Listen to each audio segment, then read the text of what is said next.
Hello my friends, and hello fellow adventurers, and welcome back to my little hobby channel. And in this video we are going to be using a few 3D printed rollers to create some really great bits of scatter terrain. So I've 3D printed 3 rollers, and these were completely free to download and print at home. So what I'm going to do is I'm going to put a link in the description below so that you can find yourselves the link directly to where I've downloaded these from, and you can print these at home yourselves. And that's all I'm going to do is I'm just going to use a few basic things, and we're going to create a cobblestone, a flagstone, and a wood base. And we're going to use, as I say, a few basic techniques to really create some great looking bits of scatter terrain. Now you can use these for all sorts of different things. Of course these rollers will roll around, as you can see there.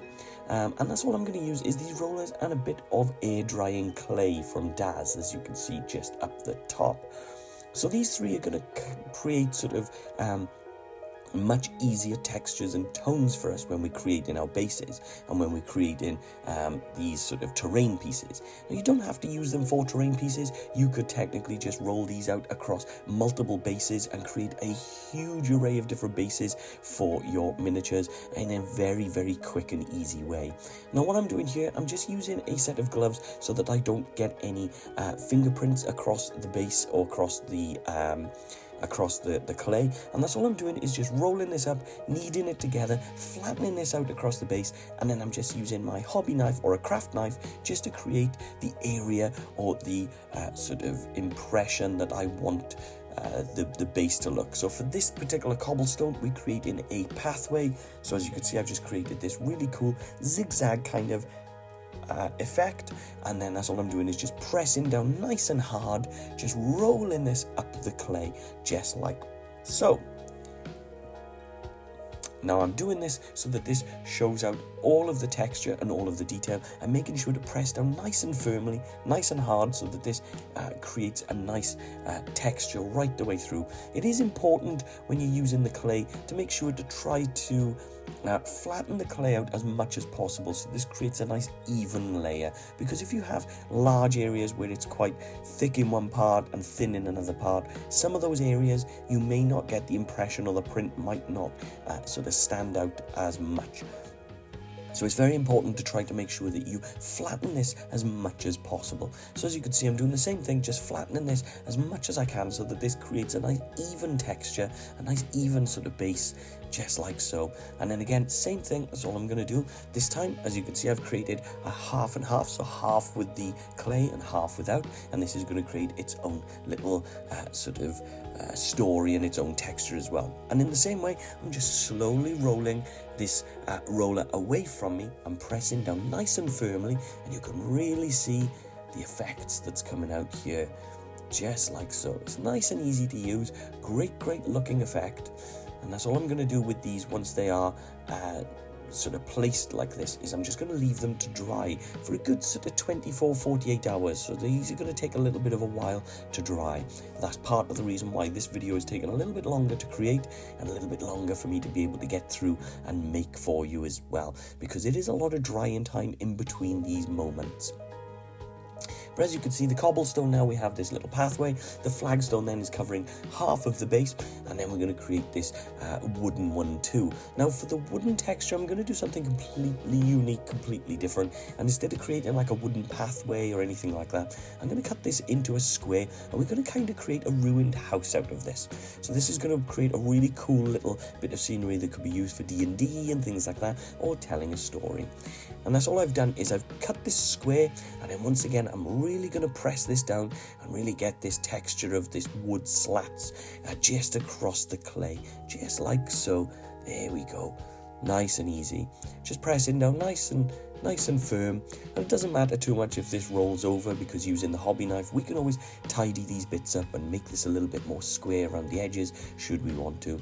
It doesn't matter too much about the edges as well, because we're creating a sort of ruined building look, so that's going to add to the texture, add to the character, and add to the feel of the overall piece as well. And as you can see, just using my knife, I'm just tidying things up a little. So there we go, we have our little cobblestone path, and you can see we have this sort of crescent shape, so this creates a bit more of a dynamic shape through the base, through that terrain piece. Then the flagstones we've got covering half of the base, so that it kind of creates a pathway over half of the base, maybe creating a really nice sort of texture for a sort of square or a village square or something like that. And then of course the wood then, as I said, we're going to create into a ruined sort of building. So that's all I've got then, is a thin sheet of polystyrene, so just a normal bit of foam. You could use XPS foam if you want, and in fact XPS foam would probably be a lot better for this. I'm just using foam purely because I have a ton of foam lying around at home that I need to get rid of, otherwise my wife might get a little bit upset with me keeping loads of foam just lying around. So there we go. Just cutting these into small squares, and this is going to create the illusion of stones. Because these are made out of polystyrene, obviously there's little bumps and bubbles and balls and things like that in there. So what I'm doing is I'm just using a file. So just using a nice nail file or a hobby file, and just filing down the edges so that this creates a much smoother sort of texture over the edges, just like so.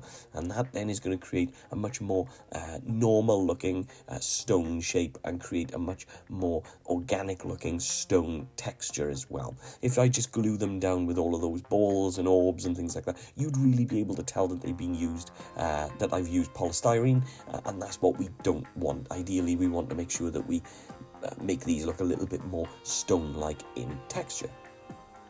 So as you can see, once I've sort of use the file to file all of these down, as you can see then I'm just planning where these are going to go, so I just kind of have myself an idea as to what the building is going to look like. So this is just a few ruined stones, and then I'm going to go to my favourite, which is Mod Podge.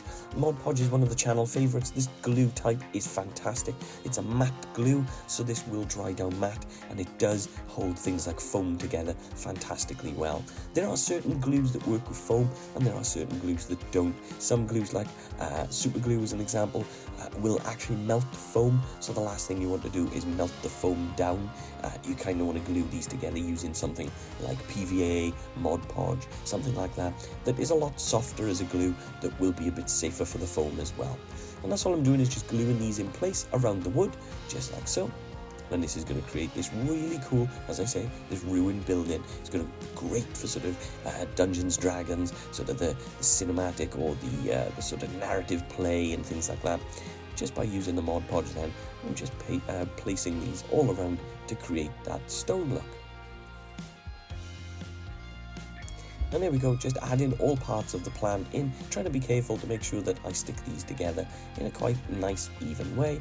Placing plenty of Mod Podge around, just like so, nice and simple. And you could be as equal, as even, as free, as creative as you want. You could place your stones however you want. As you can see, I've got one little stone just dangling over the edge, so that it looks like the stone itself has sort of fallen off the wall. Then I'm going to switch over and use my basing brush, and I'm going to use my earth texture from Vallejo. This is my favourite texture. I use this on most of my bases. This earth texture is fantastic. Not only does it work really, really well on the bases and work really, really well on the sort of terrain pieces, but it's also fantastically good value for money, because you get a really, really large tub for just around about sort of 12 to 14 pounds, and there's a lot of basing texture in there for that sort of money. Much better value than other companies out there. So what I'm doing is I'm just covering this over the dirt, so we're going to create the earth, and then I'm also covering this using a dabbing motion just across the stones as well, to create that little bit of a rough edge. Then I've primed them all using a grey spray, and that's all I'm using then is 2 quick speed paints. I have the hardened leather, which is going to paint the dirt and the earth. So and of course I'm also going to use that to paint across the wood. So you can see just how quickly the speed paint just sits straight into the wood. All of that thicker, darker area just sits straight into those recessed points and into all of those sort of wood textures and things like that. And you can really see it already having an effect. I'm just being as thick, or trying to place as much of a thick layer as possible, just creating as much depth as I can. You don't have to be too shy or too sort of light with this. You can put as much of this on as you like. The cool thing with the speed paints is the way they dry, they kind of have this two-tone effect anyway, so you don't need to go through dry brushing and crazy. You don't have to go over the top with the mud effects and things like that. You can just cover it in all of this really sort of thick layer of speed paint brown, and it creates a great mud effect, as you can see. So just using my basing brush again so that I don't ruin any good brushes, and just trying to make sure that I create a nice even layer all the way across. Then we're going to use the grey as well. So the grey effect is going to create a little bit of a good grey tone on top of the grey. But the cool thing with the grey effect, as you can see, is it does create this sort of darker shaded area which just sits into those recess points, especially with things like the cobblestone and things like that. It really does bring the stone to life. It really does sort of add a little bit more texture and a little bit more depth to the overall sort of rolling that we've done. So by rolling this across and pressing this down nice and firmly, you can really see across the whole of that cobblestone effect that we've got a really good definition, we've got a really good depth, and we've got a really good sort of sharp contrast and sharp sort of cobblestones that are really showing through. If we were too light when we were rolling that pin, we wouldn't get that same sort of level of depth and texture and things like that. Now, as an added optional extra, you could just use a blue-grey or a pale grey that I'm using now. And then for this, I'm just going to dry brush a little bit more across the top. And that's just purely to create a little bit of a subtle highlight onto the stonework. This is something you don't technically have to do, but I've done this just to add a little bit more depth and texture to my builds. And it also gives you guys a little bit of an extra option and something else that you can add as well. And what this will do is this will really allow those stones to pop. So what you get is a little bit of a highlight across the top, whereas then, as I said earlier, that dark black tone from that grey speed paint is really sitting into those recessed areas and really sitting into those grooves, creating that great illusion, that great sort of depth. Now, by pressing the clay down, you also get these really cool sort of textures and really cool little sort of marks and things like that across the stone, which again creates that illusion of realism, that organic feel to the stone as well.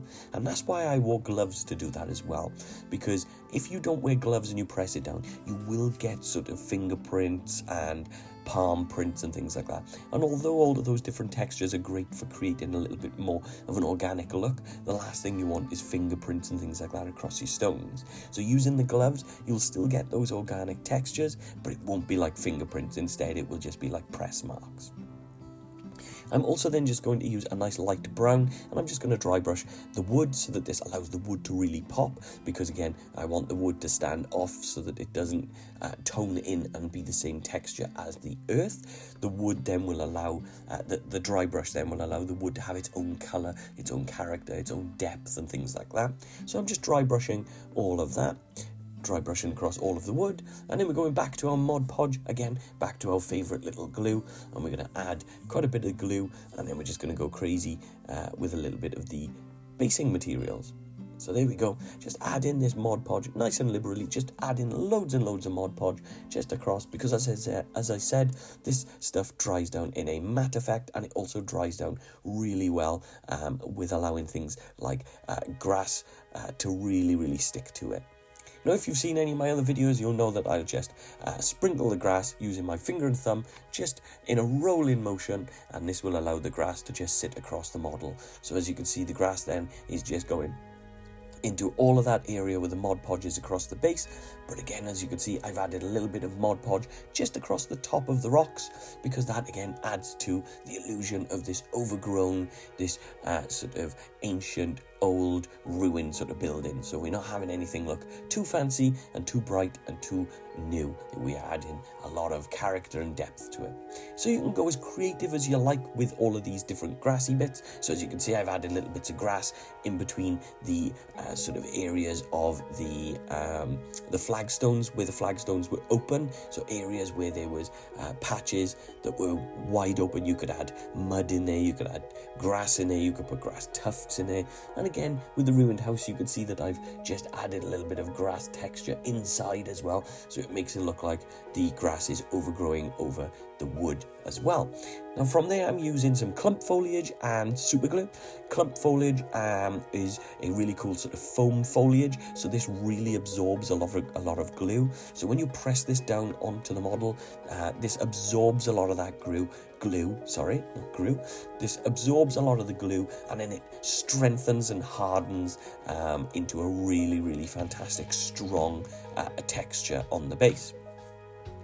Now, I'm also then just adding a little bit of weathering powders into the wood, and that's going to create the illusion and make it look like little burnt areas and areas of the wood that has weathered over time or has been burnt in the past, creating this really cool texture, this really cool character. And I'm just using the brush in a stippling motion and dragging these textures, these sort of weathering powders through, so that this just creates, again, a little bit more depth and a little bit more character. Then for one of my final stages, I'm just going to go and use a little bit of super glue and just place blobs of that around different parts of the bases and add different kinds of grass tufts and flower tufts and all things like that. Again, if you've seen any of my other terrain videos, you will know that I've got a big box of tufts, and I use all different colours and all different grass tufts and effects just to kind of create a little bit more depth and a little bit more of a organic, realistic looking effect. You can use any tufts that you like, you can use any grass that you like. You don't have to make bright green summer grass. You could go with wintry grass, autumn grass. That's completely up to you. And as I say, I normally just try to place some of these bits around so that it creates a really cool looking, individual and unique sort of looking base as well. So you don't have to be exact and follow the exact same pattern as me. You can place anything that you like. And as I said, you could use these on bases, you could use them on terrain pieces. The amount of things that you could do with these is endless. You are limited only by your imagination. All I'm doing with the video is just showing you a few different ways in which I've made quick and simple terrain pieces out of a few basic things. So as you can see, a little bit of grass, a little bit of clay, and a few rollers, and that creates these amazing bases. And once they're all done, you should have something that looks like this. This is the cobblestone path. So I have a cobblestone path with a little bit of grass and greenery along the side, giving us plenty that we can play with. Then we also have the cobblestone pathway, just like so, and then I've created a little bit of grass and scenery and things just around the base to create that dynamic pose and follow it along. And then, of course, we also have my good friend's favourite, the ruined house as well. And that added sort of weathering powder and grass tufts really do bring it to life and create an amazing base. So all in all, that is all three complete. You have to let me know in the comment section below which one is your favourite and which one you liked. And let me know if you found this helpful when it comes to using rollers, and if you think the rollers look cool. As always, my friends, thank you so much for tuning in. Thank you for watching. Thank you for your comments and your positivity. I really appreciate each and every single one of you and all of your time. Please take care of yourselves out there, and I will see you guys on the next one. Bye bye.